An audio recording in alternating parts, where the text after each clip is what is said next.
So in this video, the definition one, which is the discrete uniform distribution, each number of the family of discrete density function forming f of x is equal to f of x and n is equal to 1 over n for n is equal to 1 up to n and 0 if otherwise. So it is simply equal to 1 over n, the indicator of x, 1 up to n. So for better understanding of this definition, let's have an illustration. So x is equal to our roll of fair six-sided die, and the probability of getting a 1 is equal to 1 over 6 since six-sided die. The probability of getting this one also 1 over 6 up to so on and so forth. So in this illustration, we can say that it is a discrete uniform distribution since the probability of getting a result is equal. Yeah. So let's move on to the theorem 1. Theorem 1, if x has a discrete uniform distribution, then the mean or the expected value of x is equal to n plus 1 over 2, and the variance is equals to n squared minus 1 over 12, and the moment unit function is equal to the expected value of e to the tx is equal to the summation of a to the gt, and which is g starts from 1 up to n, multiplied by our constant 1 over n. So to prove this, let's start with the mean.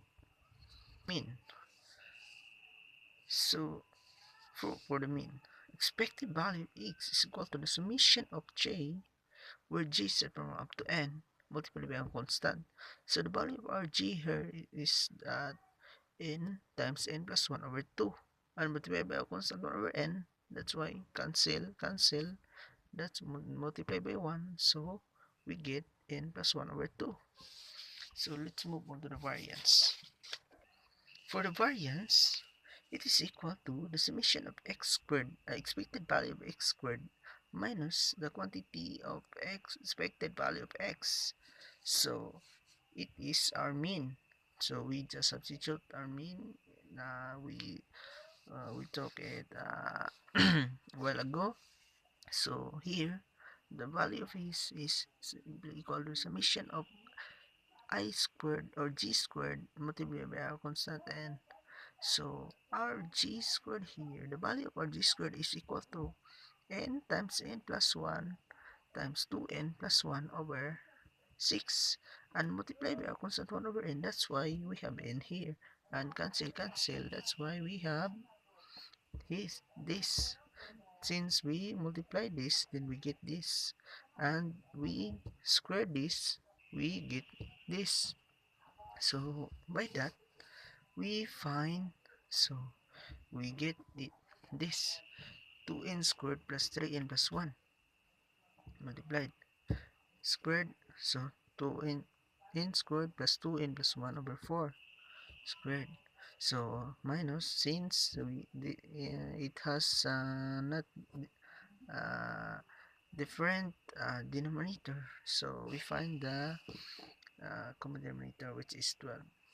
So by that, 12 divided by 6 times 2 equals 4 n squared. 12 divided by 6 equals 2 times 3 equals 6, and so on and so forth. So cancel out, cancel, that's why we get n squared minus 1 over 12. So let's move on to the MGF, and the MGF is so easy. Just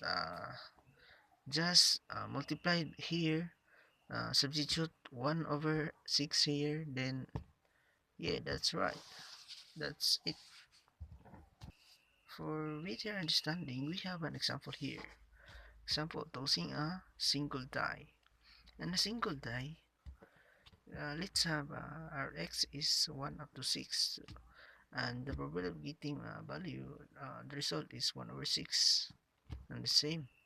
So by that, uh, the application of the theorems for finding the mean, we just substitute the value of n, which is 6.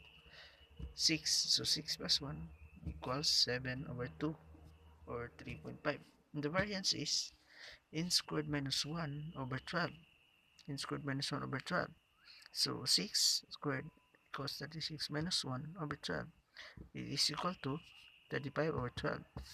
And in the NGF, just substitute 6 here are in and transpose or boundary, then that's why we get 1 over 6.